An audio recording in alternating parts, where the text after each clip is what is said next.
We had a rough time trying to decide which story to bring you first. That's how truly rich our source material is. Now, there were some members of our group who said, let's do the one about John Pellegrini's gallstones. Did you ever hear of Edgar Casey, the man who amazed the medical world 30,000 times by correctly diagnosing illnesses without the benefit of blood tests or x-rays or even laying a hand on the patient? As a matter of fact, in the case of Mr. Pellegrini, he and his troublesome gallstones were 15,000 miles away. Oh, there's one other thing you should know about Edgar Casey. He was a streetcar conductor. Now, how did he come by his supernatural power? Who knows? But he had it.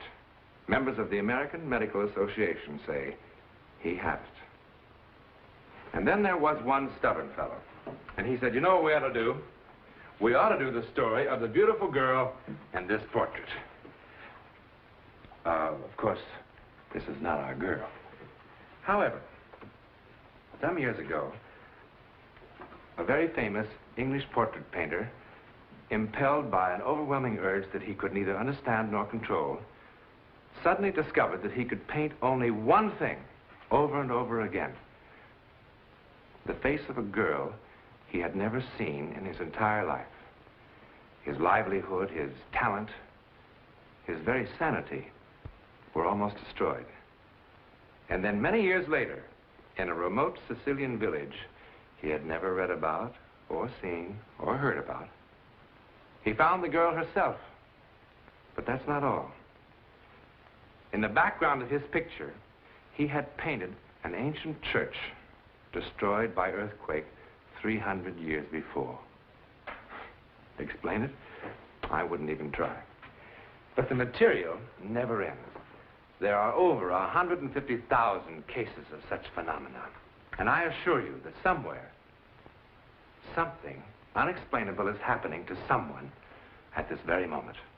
Hair-raising, romantic, dramatic, even humorous, like the Phi Beta Kappa student who had to flee his college and change his name because he couldn't stop dreaming the correct results of sporting events.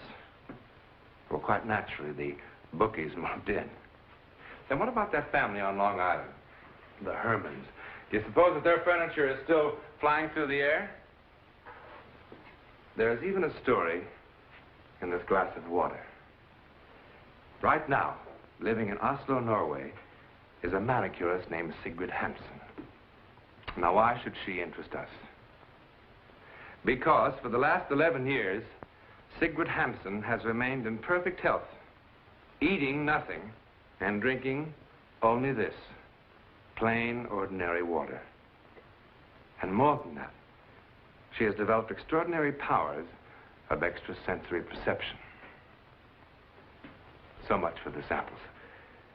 But about this startling new show as a whole, we say this: when ordinary people of our real world encounter the chilling world of the unknown, when normal men and women take that one step beyond, that we think is incomparable drama. All the more memorable and amazing because these strange adventures are true. Absolutely